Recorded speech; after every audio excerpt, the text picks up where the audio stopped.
Platt. I'm an Economic Development Analyst at Camoin Associates. At this point, everyone is on mute to limit background noise.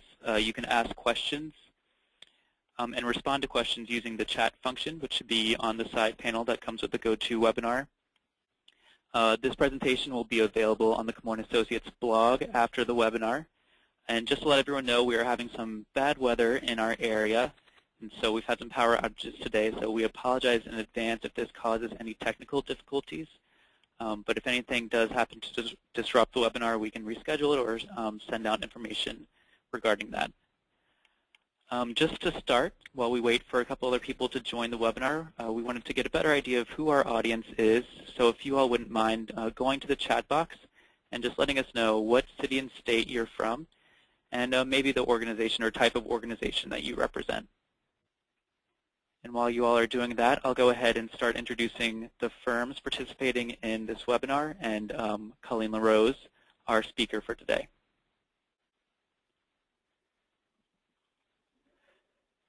So again, this is the first webinar from Camoin Associates. This is the first in a four-part series of webinars sponsored by Camoin on the trends in the field of workforce development and how economic development and workforce development can collaborate to better support businesses and individuals. More information about upcoming webinars in this series and other webinars presented by Colleen LaRose will be later in this presentation. For listeners using Twitter, the webinars in this series will be tweeted using the hashtag EDBridgeWD, which you can see at the bottom of all these slides. So if you want to participate in the conversation or find out more information about this webinar and upcoming webinars, check out that hashtag. We'll have one of our Camoin associates live tweeting the webinar today and future webinars as well. So the topic today of today's webinar is the disconnect between education and workforce development and what it means for the future of both workforce and economic development. This presentation is brought to you by Camoin Associates, a full-service economic development consulting firm headquartered in Saratoga Springs, New York. The speaker for this series is Colleen LaRose. She's a workforce development specialist at Camoin Associates and founder and CEO of the Northeast Regional Employment and Training Association, or NRETA. Colleen is a highly regarded workforce development expert and a champion of getting workforce development and economic development to collaborate. She has over 20 years of experience in workforce development public policy and has been featured as a speaker at both workforce and economic development conferences across the country, including the International Economic Development Council, Northeast Economic Development Association, and the National Association of Workforce Development Professionals. In 2012, Colleen founded the Northeast Regional Employment and Training Association, NRETA, which has been essential to providing training to economic development and workforce organizations and opening the lines of communication between these groups. Like I said, Colleen is a workforce development specialist at Camoin Associates, and she uses her experience and expertise to assist our economic development and workforce clients. And I see some responses to our question about city and state and the kind of organization that you represent, so feel free to keep responding to that question. We would really like to know more about the audience we have here today. And we'll go ahead and pass over the presentation to Colleen, and she can begin. Colleen, is there anything you want to add? No, that looks really good. So I just want to thank everyone for attending today. We're really excited to have so many people interested in this topic. Clearly, this is really important. With the new legislation coming on board, the Workforce Innovation and Opportunity Act that we'll be getting the rules and regulations for in January, that was signed into law on July 22nd of this year. You know, there's a lot being required of workforce to begin collaborating much more actively with economic development. And in order for economic development to really embrace workforce development and know who we are and what we're about and how they can work with us, there needs to be some basis of understanding in what workforce development is and what it's not. And, you know, even in talking with workforce development professionals, many of them are not familiar with the basics of, you know, the differences between education and workforce development. And so we thought that this would really be a good kind of starting point for the conversation. How is economic, or how can we teach economic development, who we are, and what the differences are between education and workforce development, and potentially where are the opportunities for workforce development, education, and economic development all to align to provide more synergy and more economic development potential for each of our regions. So beginning with education, we're going to start with the beginning.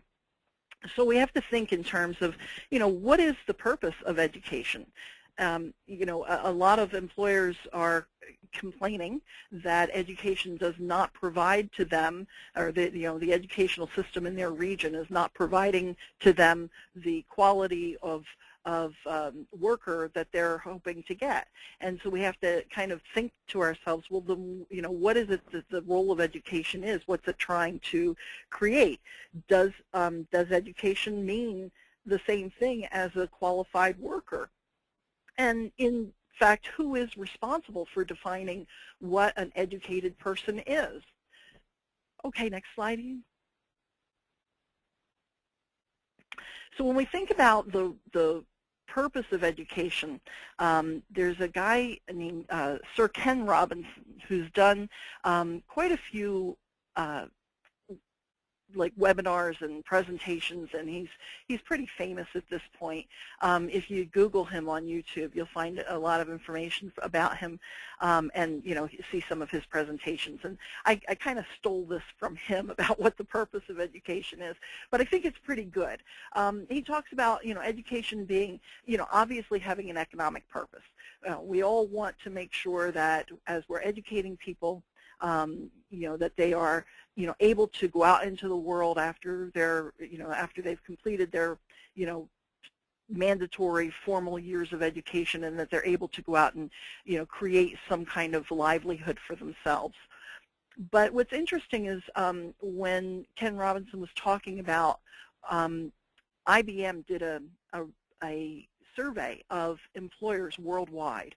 And they asked employers, what is it that keeps you up at night? What is it that you need from your workforce, that you need to get out of them that you're not being able to get?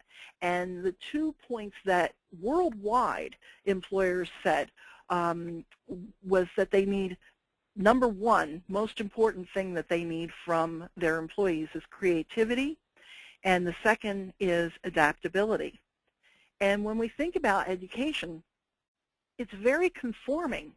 It's very much about getting everyone to be able to pass a particular benchmark for a particular skill, whether that be math or reading or writing or whatever it is, and in being able to kind of stamp people out and be able to, say, okay, these people have this skill, we have to do it in a very conforming way, which is really the opposite of what employers are asking us to produce for them.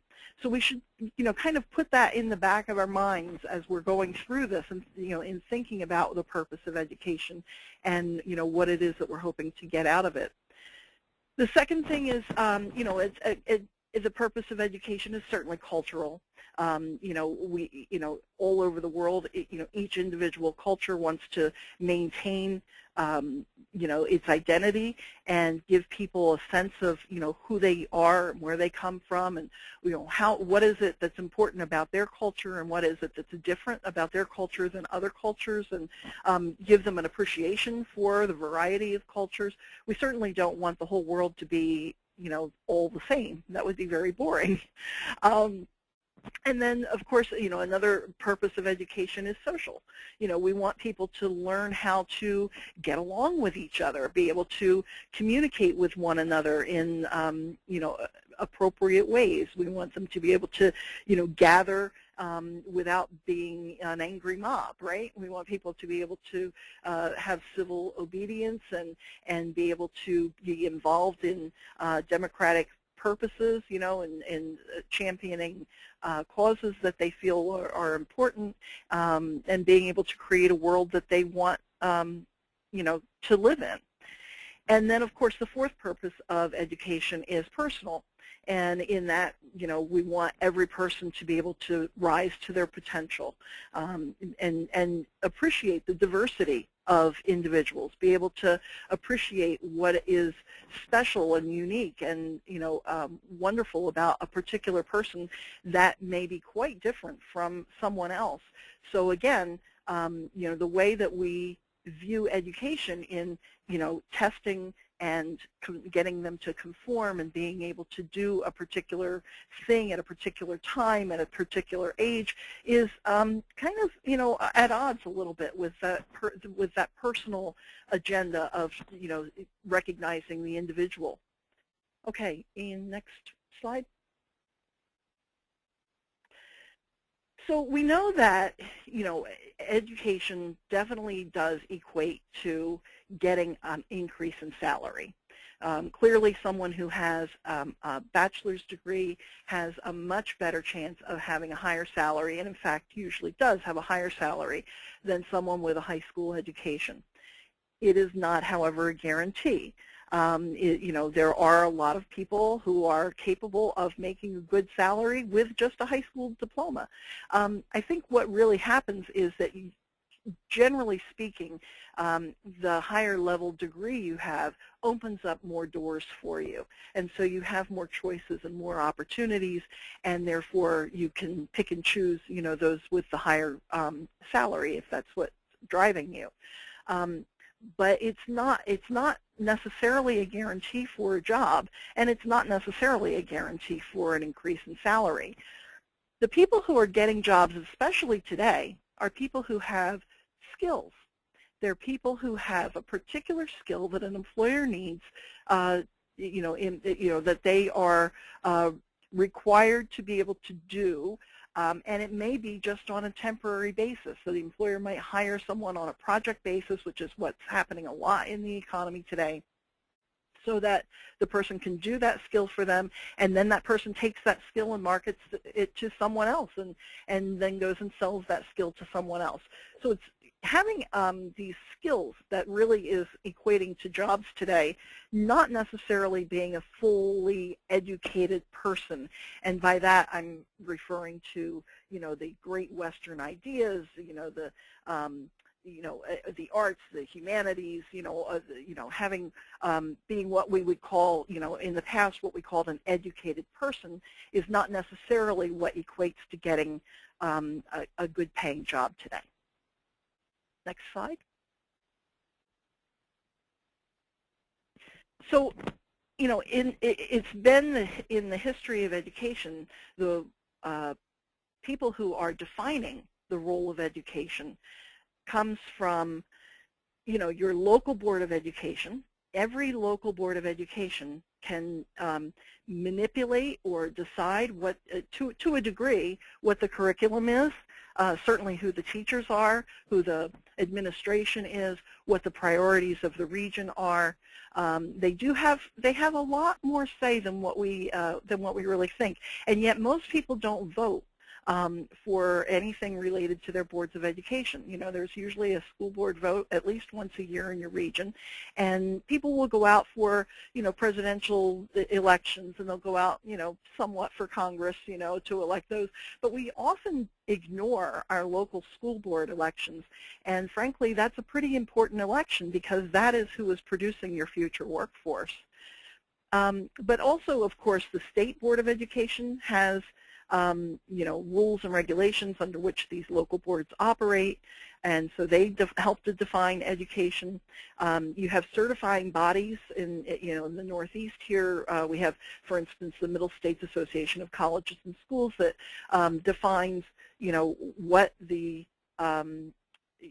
what is being judged, determined to be a qualifying school. So if you're, for instance, if you want to be a private school, they would certify you as to whether or not you're meeting all of the criteria that's required by both the federal level and the state level. So then we're also talking about at the federal level, the next one down, the United States Department of Education defines what means an educated person. And then you have organizations like the American National Standards Institute, and they're sort of the you know how your electrical cord has a UL certification? I think of ANSI as sort of the they're sort of the UL approving body for certificates and credentials and licenses, et cetera. And what they're doing is they're making sure that the organization that you're engaged in is conforming to whatever the industry standards are. Okay, next slide. Now, back around the year 2000, I guess it was, maybe 2002, something like that, Equipped for the Future came out. And EFF was wildly popular with workforce development professionals because it gave us kind of a really good understanding. We're so closely tied in workforce development to helping to prepare adult learners for the workforce, people who might have made it through high school and gotten a diploma but are not prepared, for the workforce. And so Equipped for the Future kind of came together and gave us, these are the skills that a person, will need in order to be successful in the workforce. And I think what's interesting about that is if we think in terms of, what we're doing with our grammar school children in teaching them, and what are we doing with our middle school children and teaching them, and what are we doing with our high school children and teaching them, and even our college students. If you take a look at these different skills, I can tell you, for example, resolving conflict and negotiation is not a skill that I was taught in any of those formal settings. Using math to solve problems, yes, but using math to communicate, I don't know that I was necessarily taught it in that way. I mean, you can kind of go through and look at these and go, okay, what ones of these skills was I taught and which of these was I not taught? And then we can start to think about how might we infuse that in our educational palette of, or menu of services that we provide, so that we're not waiting until a person becomes an adult to go, oh, you didn't learn that? Okay, we got to back up and teach that now. We certainly want to make sure that all of these parts of Equipped for the Future are infused in education at all levels. Okay, next slide. And these slides will be available to you, by the way. You don't have to feel like you have to jot down all of this information, the Equipped for the Future grid and all of that. These slides will be available to you after the presentation today. So just sit back. You don't have to take wild notes. But, one thing that we do need to think about is the fact that, universal education, while we look at it as something that is commonplace for today, universal education is actually a relatively new idea. It is not something that people, had even in the United States before the, say 1800s, when we were preparing people for kind of the industrial age. That's really when universal education became, embraced. There was some discussion about it back in the late early 1800s, but a lot of people didn't think that it was a wise investment of the public to put their dollars into, as they would say back then, people who did not have the abilities, and it would have been a waste, in their opinion, of taxpayer dollars to invest in people who didn't have the family background to further their education, or didn't have maybe the wherewithal, in their opinion, to become educated. And I think that Malala is a wonderful example of us taking a step back and recognizing that while we've become accustomed to universal education in the United States, it is not commonplace in other parts of the world. And she's a wonderful example for us to remember that there are people who are being kept from being educated in all parts of the world. And while the West is certainly, advancing education and educational opportunities for all, it's, like I said, a good opportunity for us to remember that not everyone is getting that opportunity. So, that goes to the point of who do we teach? Well, do we teach, people at all levels? Is this really No Child Left Behind? Are we really invested in making sure that everyone has an opportunity in the United States? Click next, yeah. And then why do we teach? Well, that's a really good question. Who are you asking? Are you asking employers? Are you asking parents? Are you asking students? Are you asking teachers? We all have our own opinions about why we're teaching. And then next one, Ian, you can just click those right on up. Okay, when and where do we teach? Well, there are a lot of people who are teaching, from their homes today, doing homeschooling. Some people are putting their children in charter schools or magnet schools or, some sort of private, schooling. What is it that we want to teach people? Well, that kind of goes back to why do we teach? What's the curriculum? What's important? What do we leave out? What do we have time for?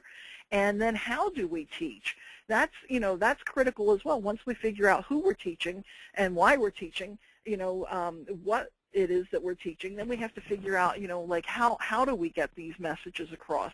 There are certainly lots of different methods of moving one idea from one person to another.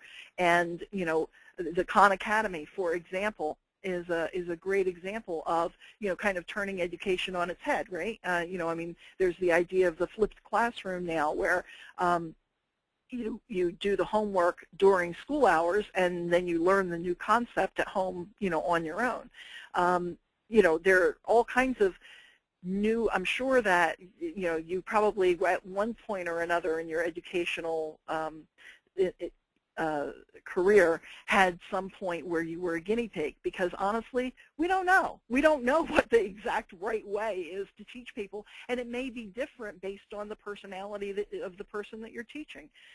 Teaching is very much a personal situation, one person to another, to move ideas across. So next slide. So going with this idea of, how do we teach and what do we teach and why do we teach, I think we should take a little bit of time to understand that there are definitely different philosophies of education. And I learned this in graduate school, and it has stayed with me for all these years. I really feel that this is one of those things that I'd like everybody to, in the world to really embrace and understand, that there are different ways that we look at, educating people, and, it can be a difference based on our own experience. It can be a difference based on our culture. It can be a difference based on our own experiences. But, here are some examples of philosophies of education. We're going to go through these.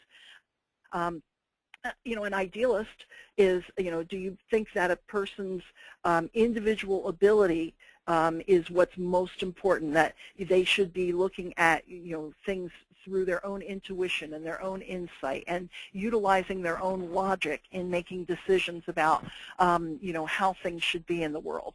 So that's, a very idealistic philosophy.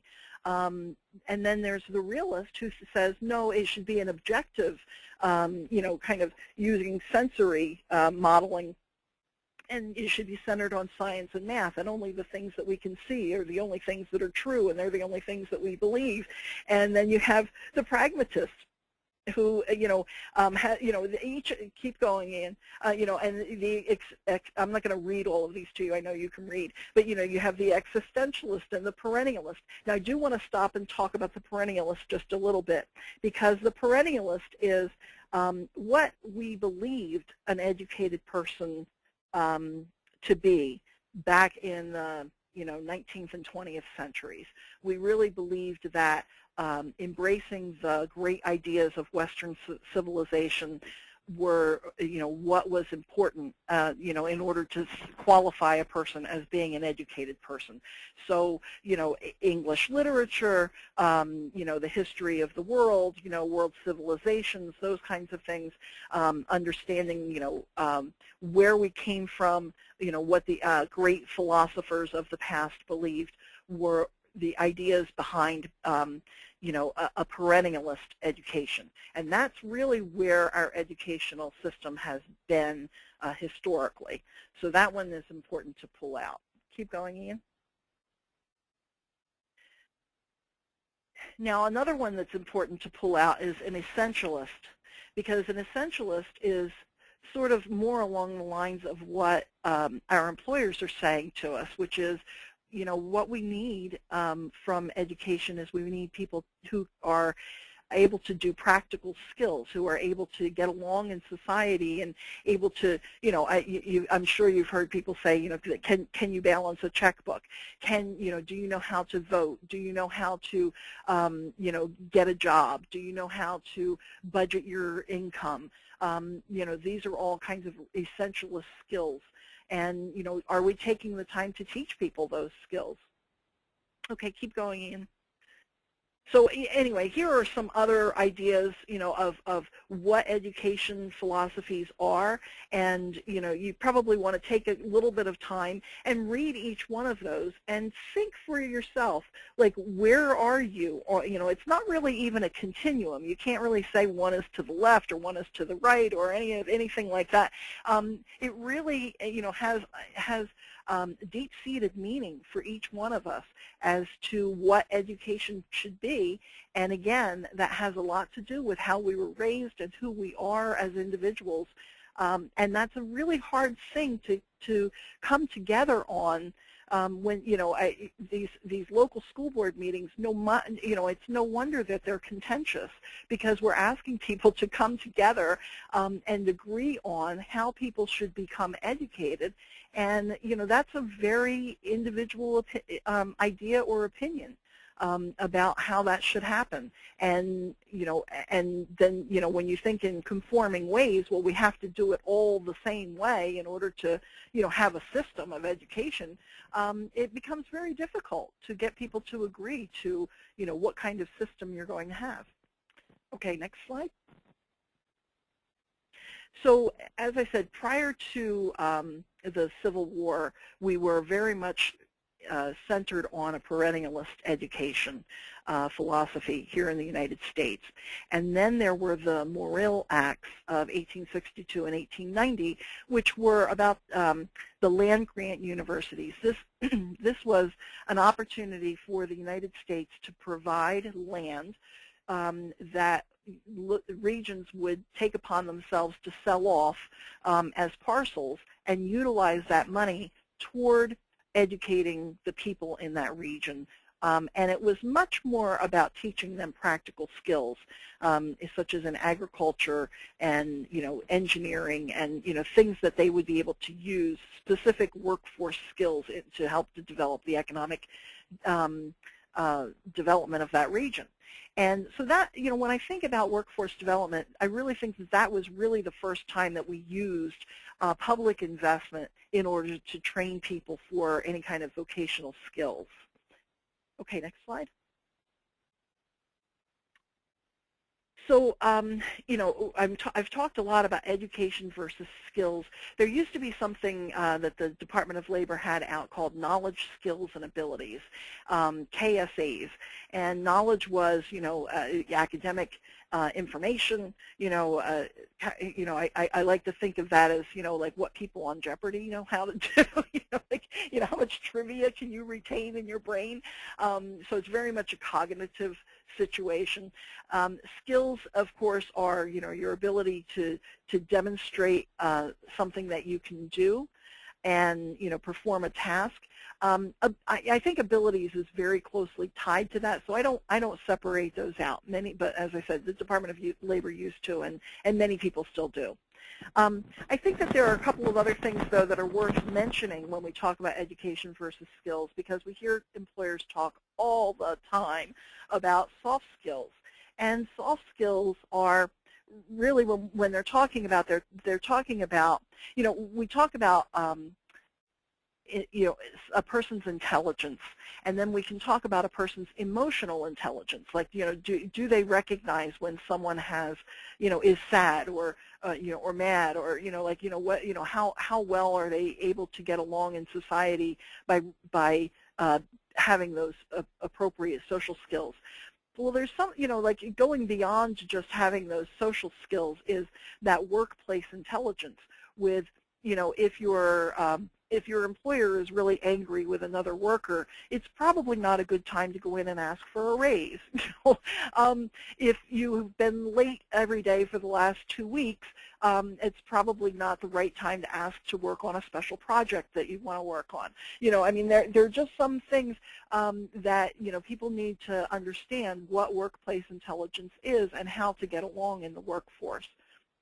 But I think those soft skills also include character, and we're going to talk about character a little bit later. But certainly, companies, come to mind, like the Enron situation. There have been certainly plenty of those situations, with the banking crisis, in the past. There are lots of situations where we can say, well, if the character of the individuals had been better, then they would not have caused the problems in the corporation that were caused. And so there's a lot to be said for character education. And then going on to adaptability, again, this is what employers are saying that they want. They want people who are innovative and creative and forward-thinking and resilient and able to look at, something that is now and what it can be in the future. One example would be Kodak. Kodak used to be synonymous with picture taking. I mean, it was. I've heard a lot of people talk about, when you go hand someone a tissue and they say, "Can you hand me a Kleenex?" Because Kleenex and tissues are almost synonymous with one another.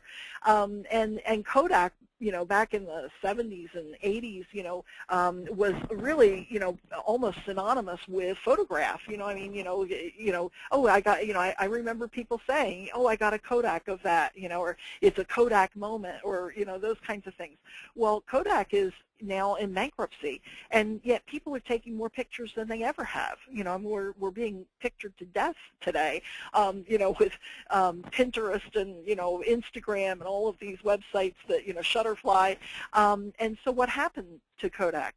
Well, they didn't foresee the digital age. They were not adaptable and did not invest in the forward-thinking way that the world would be interacting with photos in the future.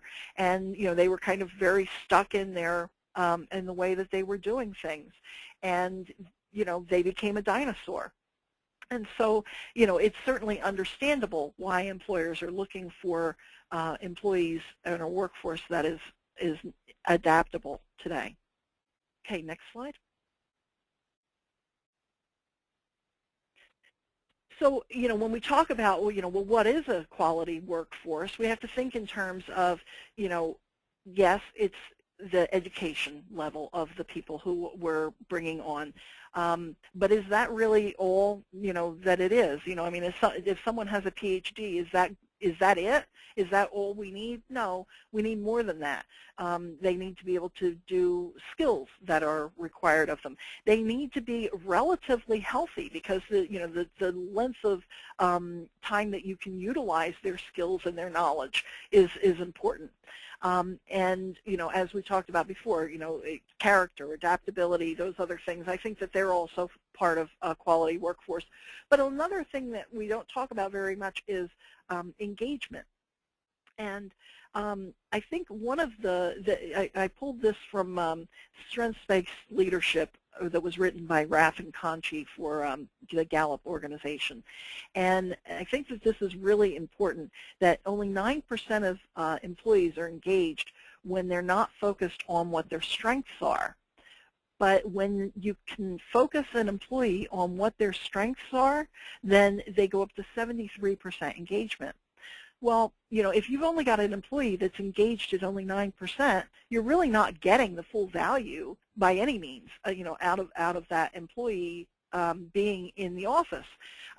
So, one of the things that we need to think about when we talk about a quality workforce is, are we utilizing the individual, diverse capabilities of the people that we have employed to their best potential and their, optimal capabilities.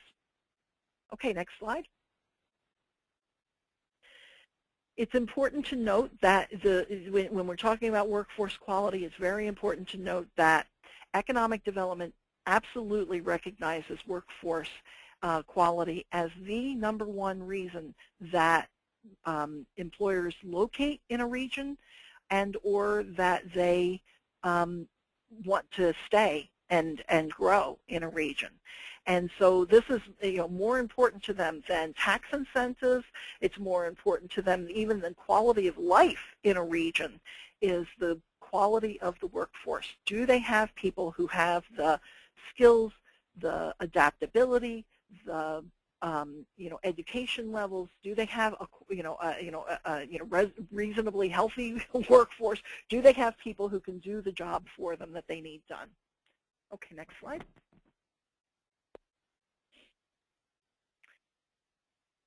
This is a really interesting model that is being introduced by a gentleman by the name of Rick Smyer from an organization called Communities of the Future.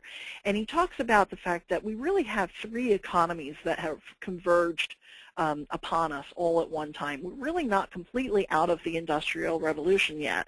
There's still a lot of that that's going on and that's needed. And then, we went into the knowledge economy, and we're still kind of hanging on to a lot of that. But what we're moving into is something that he calls the creative molecular economy, and I think that that's really interesting because in his model of a creative molecular economy, it is about adaptable open structures and people, involving a lot of people at one time. Think in terms of the internet. I mean, there used to be a time and place when, if we wanted to have this meeting today, and we have, probably 100 or so people involved in this today, we would have had to have, a pretty large building that we were meeting in. We probably would have had to feed all of you. It would have been very expensive to do. You wouldn't have had the opportunity all to get engaged and have all of your questions answered. There are limits for, in time and space when we're trying to get together physically. But because of the internet, because of these new ways of, communicating, we're able to get more people involved. It's not as rigid. It's more free-flowing, and so it's more almost in a biological or organic kind of way. It's how are we molding and fitting to be able to reach one another and be able to produce and gain knowledge from one another. Okay, next slide.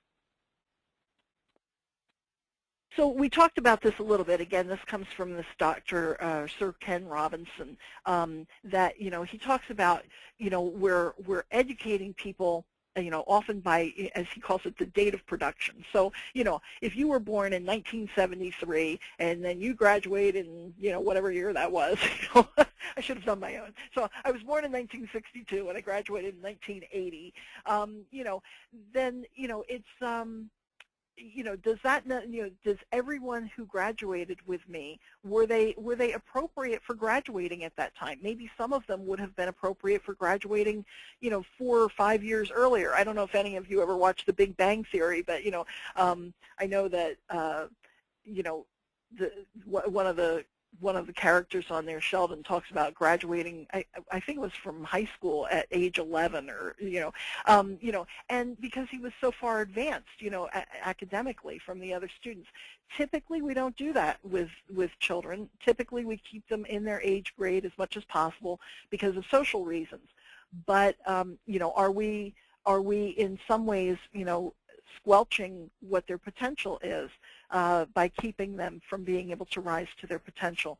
And in other ways, are we pushing some other children too far and too fast? And then there's a kind of a social stigma attached to being left behind, right? So if you're, a first grader and you got left behind, it's embarrassing, for you to feel that, you should have been in, in the next class and you got, left behind. So, but is there a way for us to think about educating people that doesn't put them in these boxes of, well, you were produced, or you were born in this year, and that means that you're going to graduate in this year. Maybe there's another way that we should be thinking about education, and thinking about individual aptitudes, and helping to drive more creativity and innovation by not making it such a conforming kind of situation. Okay, next slide. So as we're talking about education, we have to kind of now go forward and think about, okay, well, education, the means to the end, right, is that the person is able to get a job, and that they're able to sustain their life. That's, really, the number one reason that we said is the role or the purpose of education. So when we think about the workforce, we have to think about how that's evolving and changing, and then kind of work our way backward and say, well, then how should education perhaps evolve and change to adapt to how the workforce is changing? So let's think about, there are these 5, we're going to go through all 5 of these. Go ahead to the next slide. So technology clearly is one of those amazing changes that we have seen in our lifetime that is definitely driving a difference in the way that perhaps we were educated, as young people, and the way that young people today can be educated and perhaps should be educated, and in many cases are being educated. What does technology do that it didn't, that we didn't have available to us? Well, one of the things that has been really amazing for me is the way that it's made society much more egalitarian. Through social connections like on LinkedIn, you can really literally reach out to CEOs and high-level political individuals, and even Hollywood types, and musicians, and people who were typically out of our league, or not not accessible to us, are now extremely accessible, and that makes us much more independent, and it makes us have higher expectations of what our potential is, and where it is that we can go. It also makes us collaborate a lot more. It makes the world a lot more transparent. I mean, it used to be that you get a clip of this movie star's doing this or that. Today, we know a lot more about what's, probably more than we want to know about what it is that they're doing in their lives, and the same goes for CEOs and politicians and others who, again, as far as social stratification goes, we used to be a much more stratified society, and now we're not as stratified, and it definitely has impacted on us. Okay, next slide.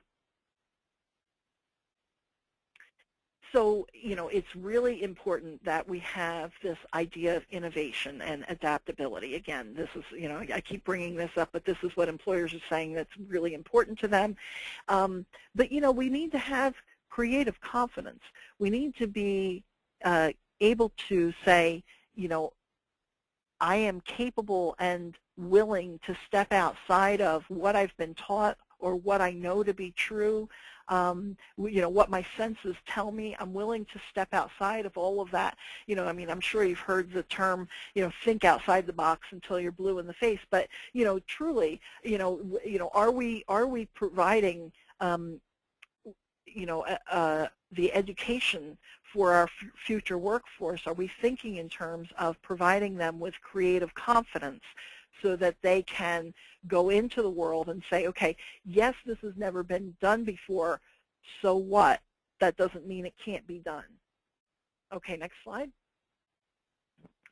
And are we providing a workforce, of the future with a future focus? Are we giving them the idea of, wanting to, of having foresight and understanding that their role in the world is going to have an impact on not just their generation, but on future generations, and not just on their part of the planet, but on other parts of the planet. So, making sure that students and our workforce is able to transfer their knowledge, and they're able to, for example, one thing that I think is really important is having teachers that are mentored by people who are actually in the workforce, who are doing the work of what it is that they're trying to teach students how to do. So helping teachers to understand what skills are required, what kind of educational or workforce intelligence that their students need to have. Because let's face it, the teachers who are teaching probably went from college into teaching, and they've never really been a part of that part of the workforce. And so they need to have an education, about that in order for them to be able to help young people understand what the future focus of their career might be. And then, of course, entrepreneurship is critical. We're seeing it more and more, and I'm thrilled, frankly, that we are. But for a long time, entrepreneurship was seen as a completely separate entity from workforce development. It was never considered to be part of something that we teach people or that we even offer as part of the menu of services from workforce development. But with as few jobs as there are available today, we're beginning to embrace entrepreneurship as, this is a way for you to be able to make a living. This is a way for you to sustain yourself in the world, and it is clearly something that, we need to help people embrace. There are less safety nets. There's, no health insurance. There's no unemployment insurance. When you go that route, there are, a lot of, it's a scarier way to go, but, it's something that we definitely need to help people embrace and be able to move forward toward if that's their desire and that's where their skills would lie. Next slide. Okay, so we also need to think in terms of helping, we talked a little bit about the fact that the connections are being so flattened, and that we're able to reach out to people that, the social stratification at one time in our history would have kept us from being able to reach. But now we are able to get through what were previous gatekeepers, and we're able to think in terms of, what kind of opportunity might I be able to extort or, utilize in my local region, and maybe be able to sell on an international basis. So, you can do global work locally, but you also can do local work globally. So that's, it's an important point that we realize that our networks are growing, to be so vast.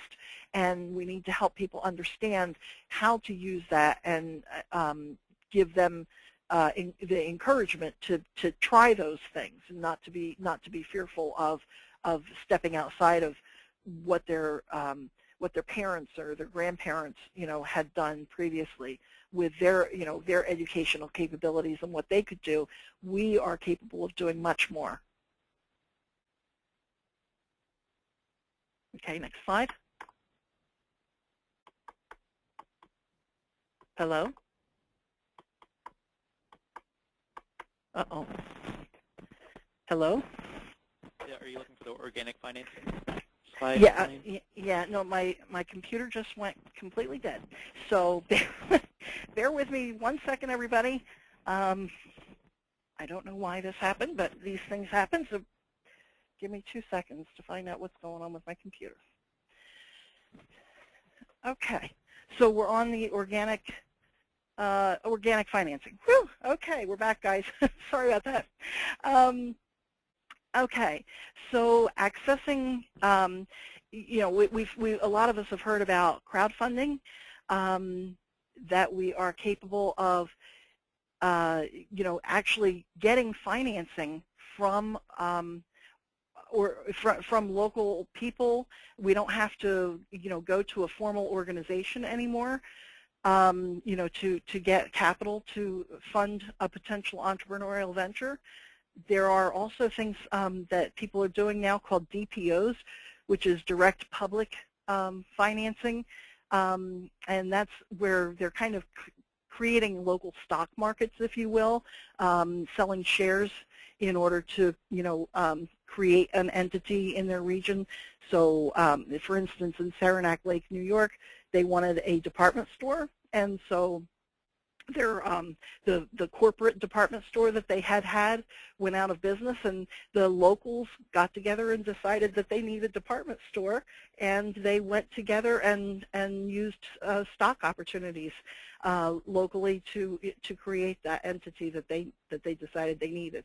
So the idea is that there are these new organic financing opportunities that are creating new workforce opportunities, and we need to help young people who are coming up through the educational system to understand that they are no longer limited necessarily by a lack of capital.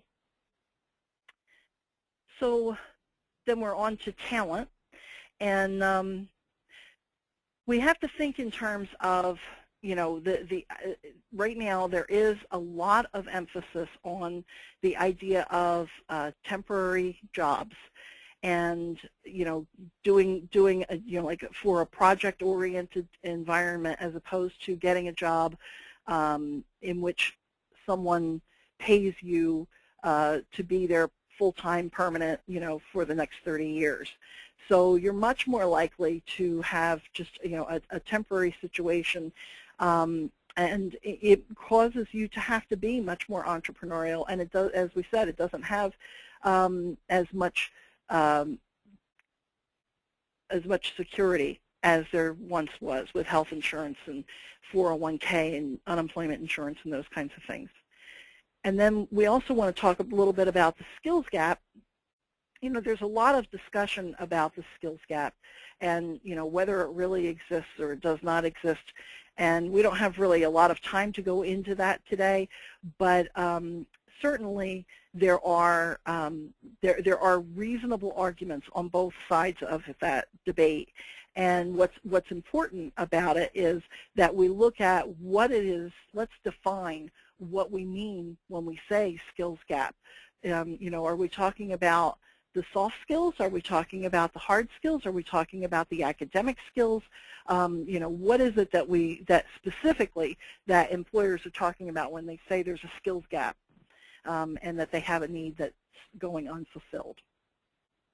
So, you know, when you have an evolved workforce, then all of the teams can work together, you know, to their strengths, you know, and you can embrace this time of change and opportunity, and you can look for all these new opportunities, you know, globally and, you know, locally, you know, taking advantage of global opportunities and looking at the opportunities to reach out, you know, beyond your social strata, you know, to people at, you know, higher levels and be able to learn from them. You know, so there's a new collective vision that we can create that is much more dynamic, where everybody's working at their strengths and everyone's working at their optimum capabilities. So, Ian, we're going to just like put all of these up at the same time. I know we had said we'd do one at a time, but I see that we're getting a little short on time, and I want to make sure that we get through all of this and give people time to ask questions. So, you know, I have how must education change, and certainly, you know, in order to be adaptable to the new workforce environment, we need to think in terms of, well then, you know, we know the workforce is changing, so how do we change education to create the workforce of the future that we need? And just pulling out some of these, we clearly need to align workforce development initiatives in our local regions with the what we're teaching elementary and high school students. So if you are in a manufacturing town and you're not taking the opportunity to go on a field trip to a local manufacturer, not teaching students about what the different manufacturing career opportunities are, what, like really helping them to embrace what the industry sector is all about, what the cluster is, what are the supporting businesses of that industry sector, and helping students to really understand what their opportunities in that region are, then you're going to wind up losing them because they're going, because they don't, most young people grow up saying that they want to become a teacher because they understand what that occupation is. They see what that occupation is on a daily basis. They can appreciate what that person's doing, and they can try to envision themselves doing that job. But if we don't take the time to help them to understand what the other jobs are that are in their region, that's when we wind up having young people who just want to move away and go anywhere but somewhere else, right? So that's one of the things that I would say that education needs to be much more focused on what their local sectors are and what the opportunities for careers are in their local area.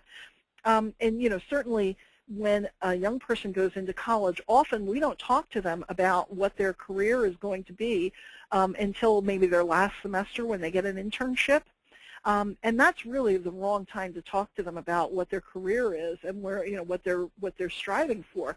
We should be talking to them from the day they enter college about what it is that their ambition is and what kind of, classes that they're going to be taking, and mentors perhaps that they can develop in the community that can help them to advance in that career, and networking with professional organizations in the career that they're interested in going into. There's a lot that can be done to develop a young person's goals in their career of interest way before they graduate. So, I would, encourage you to take time to read each one of those. It's certainly not an exhaustive list. I'm sure you have lots of other ideas, and I would love, frankly, if you'd like to write to me and help me to add to that list. I think that would be really cool. Perhaps what we can do is even set up a LinkedIn group where we can all kind of interchange, and exchange ideas about what it is, that needs to be done and how we might go about getting it done. So, from reforming education to reforming workforce development to reforming economic development and, creating this collaborative environment. So next, the last one, I do want to pull that out. With regard to the quality criteria for high schools, it's important for me to note that we are successful at what we measure, and high schools are measured. If you were to look up the U.S. rankings for best high schools, whether it's in U.S. News and World Report or whether it's your local Department of Education or whatever, typically high schools are ranked by how many students go to college. And going back to our philosophies of education, going back to our local area and what it is that our employers are saying that they need, is that the criteria that is most important in determining whether or not our high schools are successful? And I would argue no. I think that there are lots of other benchmarks that maybe should be added to that. I'm not suggesting that not be one of the benchmarks, but I believe that there are a lot of other benchmarks that are just as important and that should be added to that in determining whether or not a high school is doing a quality job. So next slide.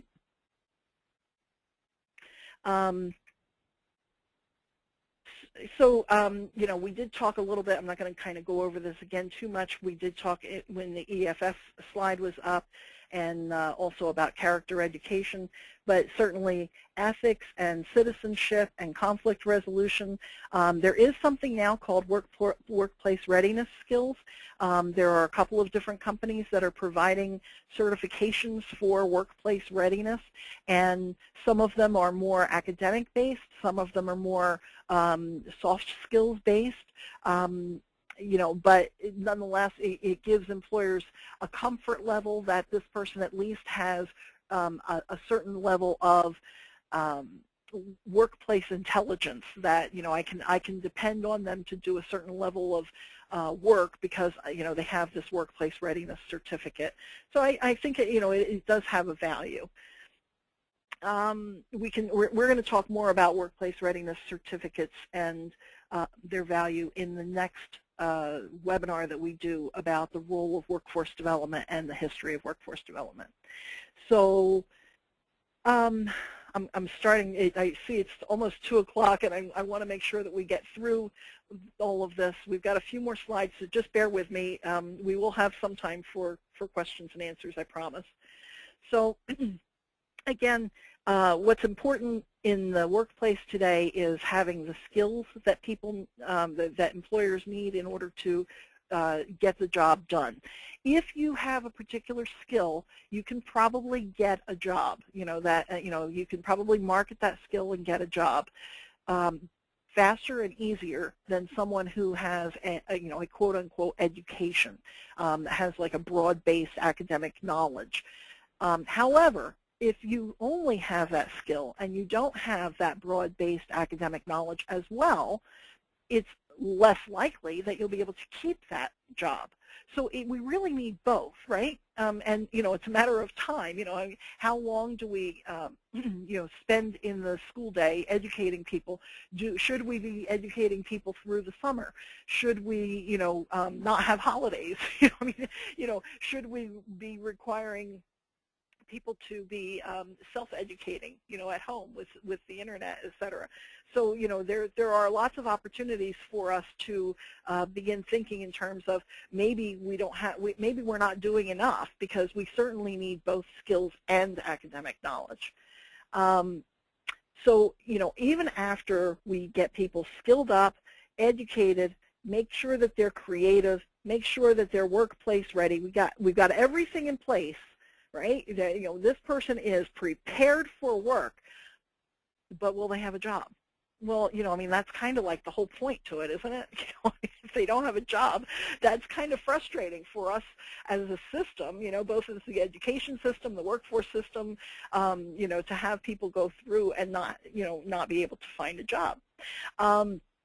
Right now there are about 3.5 million, 4 million jobs, something like that, available, and there are not, it's fluctuating, of course, but say 9 or 10 million people who are actively on unemployment, and then that does not even account for people who've given up trying to find a job, or who have gone into some sort of an entrepreneurial venture that's maybe not, doing really well, but they're just trying to survive. So, we have to think in terms of, are we required to become part of the investment in the society to make sure that people have a job once we've invested in them and being educated and skilled and qualified and all of that? Are we required to then help them, actually have employment? And so, in thinking about that, the traditional way of doing things has always been, doing it for, we do for the public. And now we want to think more in terms of helping people and doing it with them, so that we're not, we're not enabling them in a bad way, but that we're giving them the tools that they need and helping them to survive in a supportive fashion, as opposed to doing it for them, right? So, when you have a chance, take a look at this slide and review, like how things have changed, from the way we used to do things to now where we're moving in aligning economic development and workforce development, and utilizing our resources in order to help people to become employed. And next slide. Okay. So that's when I brought out the workforce development and economic development, because, and then go to the next slide there, Ian. Okay.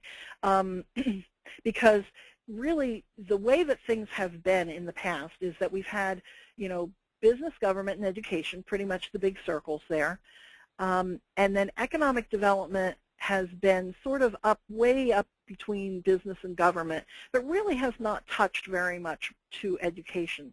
And at the same time, we've had workforce development that's sort of been, hanging out between government and education, but has been pretty far away from what business needs are. And so when you look at, the could-be side of that, really economic development and workforce development need to be working side by side so that they are both in touch with all three of those entities. And one strategy that is working, we just did a webinar about this on November 20th, is that there are some organizations now that are actually having the employers meet with potential applicants or potential employees before the workforce system pays for their training. And so the employers are actually kind of giving, in just a few seconds, they can kind of tell. It's like almost like a speed dating kind of situation. They can tell whether or not that person's going to be an appropriate fit for that industry. And they're not promising a job to the person, but they might just be there kind of as an expert in that particular industry. They may not even be hiring at that time, but they will be able to tell fairly quickly whether or not that person's the appropriate fit for that industry. And that's a really smart way of handling things. It used to be that we let people tell us what industry it is that they're going to go into, and then we would pay for their training, and then when they would get out and they couldn't find a job, we'd go, oh, now, what are we going to do? Now we have to retrain them, and we were spending lots of money on, frankly, it didn't make a lot of sense. And so now, we've kind of started to turn the corner on that, and we're starting to think in terms of there are different personalities that are appropriate and different people with different skills that are appropriate for different kinds of industries, and where would the most appropriate fit be for that person. So in the next slide talks just a little bit about what is workforce development, and I'm just going to kind of jump right to my definition on it, which is that it's the government system that helps put people to work. And when I say that, people say, well, there are other organizations that do workforce development that are not necessarily part of the government system. And I agree wholeheartedly. And the way that I would define that for you, the difference is there are people who do workforce development. So they're kind of, that's sort of the verb. They're the doers. And then there's sort of the noun of workforce development, that these are partners that have kind of coalesced together to work collaboratively toward the goals of that particular region. So one example I might give in that would be like manufacturing extension programs often are not active partners in the workforce development initiatives in their region, although they are very much doing workforce development activities and they're doing training, etc. But oftentimes they're not an active part of the government system itself.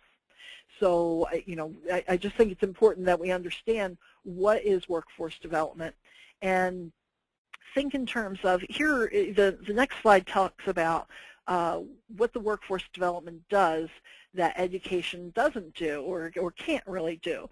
And, this is, again, getting to where we talked in the beginning about defining the difference between what is a workforce development system versus what is the education system.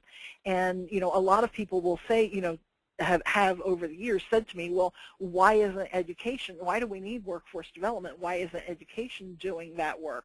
And, my quick answer is because, education has, a lot of other things that it's doing that are important. And, as we talked earlier about the different philosophies of education, it can be all over the place. I mean, they have lots of other things that they're trying to accomplish. Workforce development is very specific in trying to get people employment in that region. So, trying to develop the skills and make the connections with employers and make sure, see what the skills are that the employers need, and specifically trying to get them the jobs in that region. But does that say that education can't become a stronger partner in doing that? Does that say that education can't perhaps start doing that at younger ages and begin preparing the workforce even at a younger age? Absolutely. I think that that is absolutely something that we should be doing. So the next webinar that we're going to be doing, Ian, I'm not looking at the, because my internet had gone out, I'm not looking at the slideshow. So are we on the slide about the next webinar now? Yes. Okay, good. Okay. So the role and the history of the workforce, of workforce development, and we're going to be doing this on, Chris, I believe it's January 9th. Is that right? I think that's a Thursday. January 8th. January 8th. 8th. Okay, my apologies. So it's January 8th. We're going to be doing that webinar, and that's kind of building on where we've been with this as far as today we reviewed the education, workforce development, how they can work more closely together in order to drive economic development in the region. And the next webinar will be where workforce development has been, where did it come from, why is it that we need it, and what is its role, and how do we see it moving forward.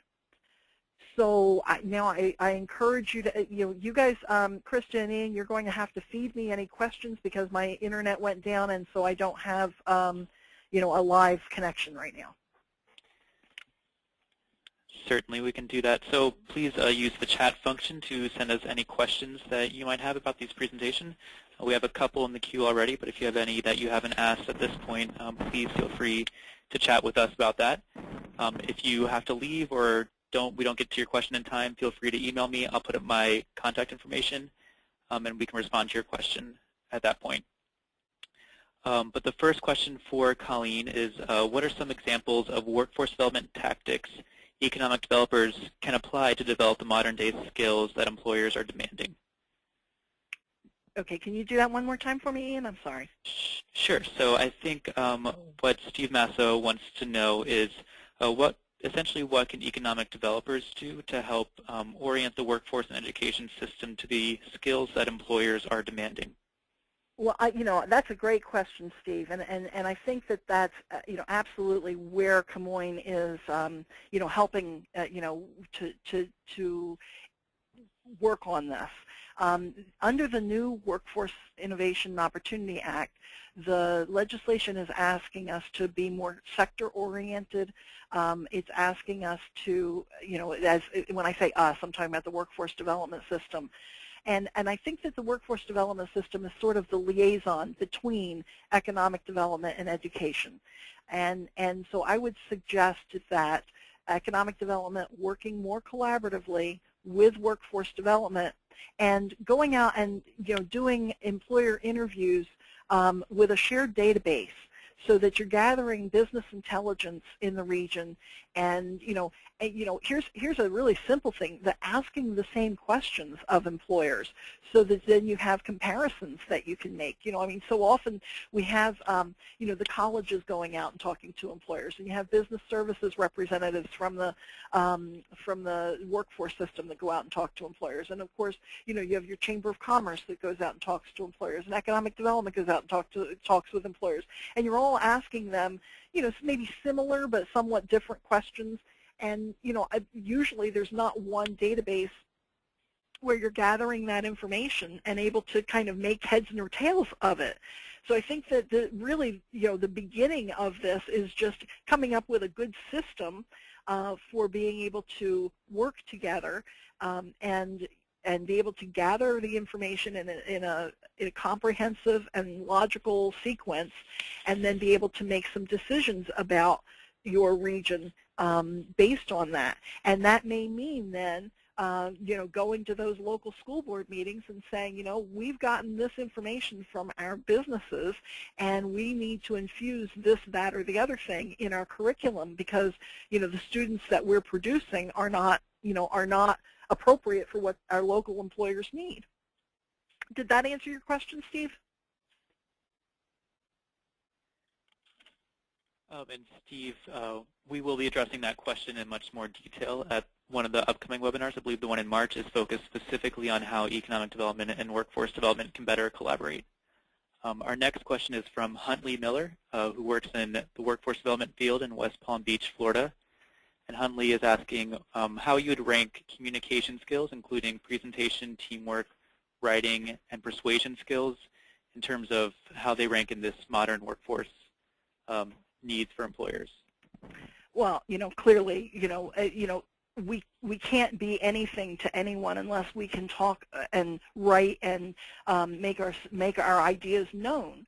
So, now this is Colleen's opinion. This is not based on necessarily academic knowledge or anything that I've learned from anyone else. But I can tell you that it's been my experience in life that having the ability to write and present and not just formulate ideas, but be able to communicate those ideas is absolutely critical to being successful in the workforce. There are lots of people who are brilliant, and I'm sure that you've probably met some in your lifetime, really brilliant people who have amazing ideas, but they're unable to communicate those ideas or get buy-in from others. I love the fact that you used persuasion as one of those important criteria because, persuasion is actually something that can be taught. It's just as you have a debate team, and you can teach people how to take one side of an argument, either side. It's good. It's always a good practice to have your debate team argue both sides of an argument, so that they can see where the opponent will be coming from, and and formulate ideas based on that. But persuasion and debate are all critical thinking and doing skills that can be taught and are, I think, probably preeminent in being successful in the workforce. Okay, great. And then we have a question from Ciro. I'm not sure if I'm pronouncing that right, but it is again about the value of skills, and Ciro is interested in how skills such as attitude, behavior, determination, and enthusiasm fix into the mix, and how we can better teach those skills as part of the education or workforce system. Yeah, these are, we were talking about workforce behaviors now, and that kind of goes to that whole workforce intelligence, concept. But you're absolutely right. Those behaviors are, if no one's going to pay attention, even if you have great ideas, and even if you can expound on those ideas, orally, and even if you can write about them and all of that, if your behavior is bad, nobody's going to care. So it's critical, and we're seeing so much of this bad behavior. It seems to me, and maybe I'm just getting old and crotchety, I don't know, but it seems to me that we're seeing kind of like a lot of I want to call obnoxiousness, that seems to be coming out from young people that I don't remember. Now, it could be, again, that I'm just old and crotchety at this point, and maybe we were just as obnoxious back then.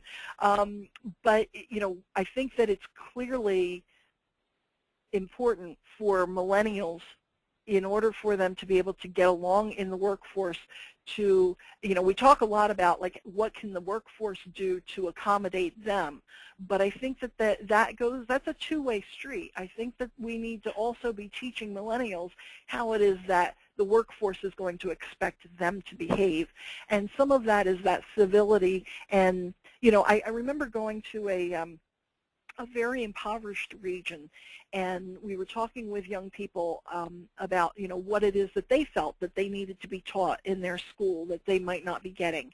And one young man, probably about maybe 13 or 14 years old, stood up and said, I need to be able to talk and be like you. And I said, well, what do you mean by that? And he said, well, I don't know how to shake your hand, and I don't know, I don't know how to talk to you. I don't know what the right things are to say. Now, frankly, I thought he was quite articulate, and and he was very clear.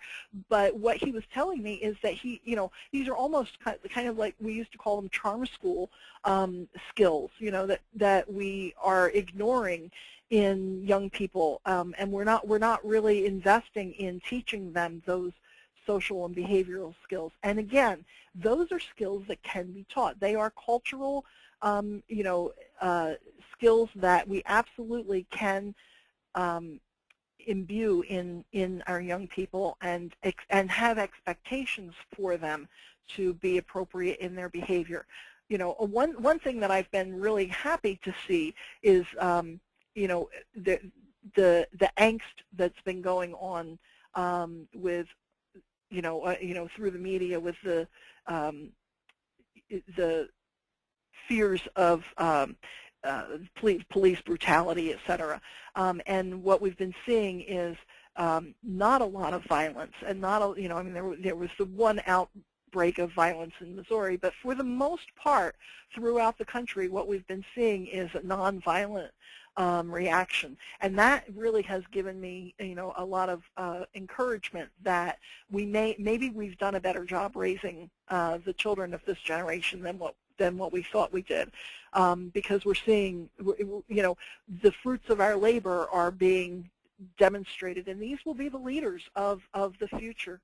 So how they behave in society is very much going to be a reflection on how they behave in the workforce, and whether or not those corporations are going to be successful globally, is largely dependent upon the character of the people who are engaged, the behavior of the people who are engaged.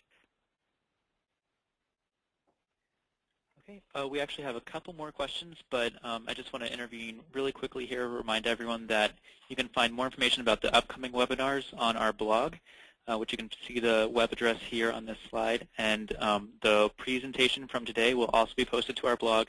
So if you miss anything or if you want to share it with anyone, please go there. And then, so going back to the questions, and please feel free to continue asking questions. Our next question is, what role should labor unions play in workforce development? What role should education labor unions, so teacher unions, play in workforce development? Interesting. Well, the education labor unions are the educators.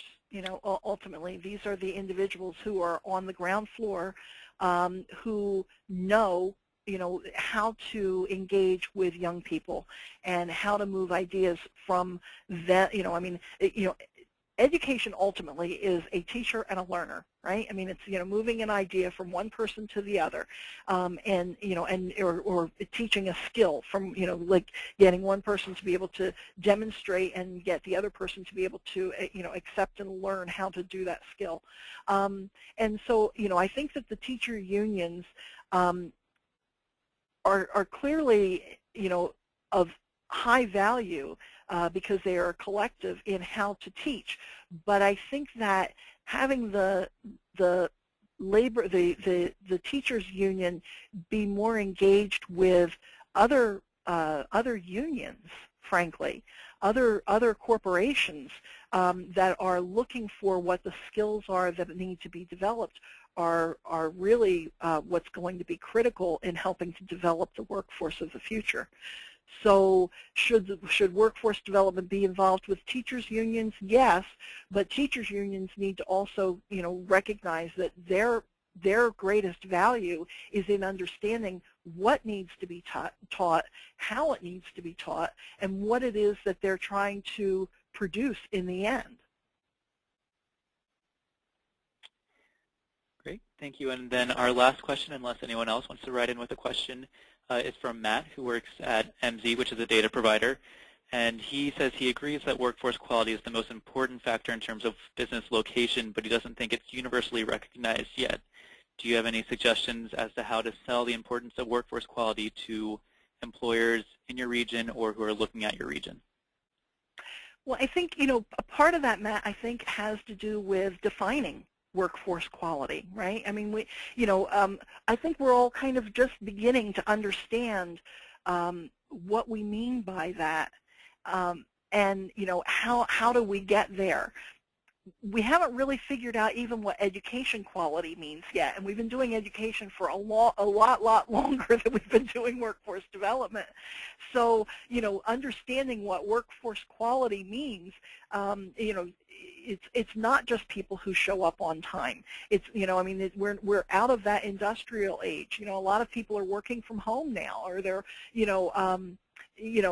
working flex hours, or they're working on, temporary jobs, or part-time jobs, or several part-time jobs. I mean, what is it that we mean by workforce quality now? And I think that going back to those 2 points that the employers worldwide said were most important to them, which are creativity and adaptability, really are what we need to focus on with regard to defining what a quality workforce is. And working backward from that, how do we then infuse that into the curriculum for education and make sure that our educational systems then are able to produce people who are adaptable and creative, as opposed to conformed, as opposed to good test takers, as opposed to meeting a particular benchmark in a particular skill.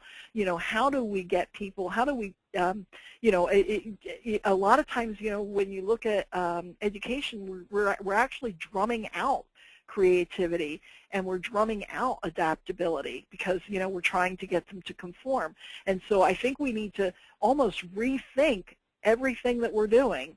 I hate to say throw the baby out with the bathwater, but we almost have to rethink, what we mean by quality education and quality workforce, and then, utilizing that definition, we will be capable of moving forward. But it absolutely happens in a collaborative way. There's no way that any one system, whether it be economic development, workforce development, political system, education, no one institution has the corner on this. The only way that we're going to make this work is by working collaboratively, and it begins, I truly believe that it begins with economic development and workforce development working collaboratively, because that is what education then becomes a tool that can be utilized to meet the demands of employers in a region. But economic development and workforce development are the entities that will create the vision. They're the ones that will gather the information from business to understand what it is that businesses need and create a strategic plan, collaboratively, in order to then utilize the tool of education to move the region toward that strategic plan goals and vision. So, it really, in my opinion, the quality of the workforce begins with the collaborative strategic planning of economic development and workforce development. Okay, well, that is the final question we have for today. Again, I want to remind everyone that information about our upcoming webinars can be found on the Camoin blog. This will be a series. We'll present the first Thursday of every month from January, February, and March. Narita is also having a series of webinars this spring that will be featuring Colleen LaRose, who presented today, Jim Demises, who's Senior Vice President of Camoin Associates, and Rafael Mata, who's President of Gambit Services, also about how economic development and workforce development can better collaborate. So I want to thank Colleen LaRose for doing an awesome presentation, and I want to thank you all for joining us and participating in this, and for your great questions. Feel free to engage with us on Twitter or by emailing me.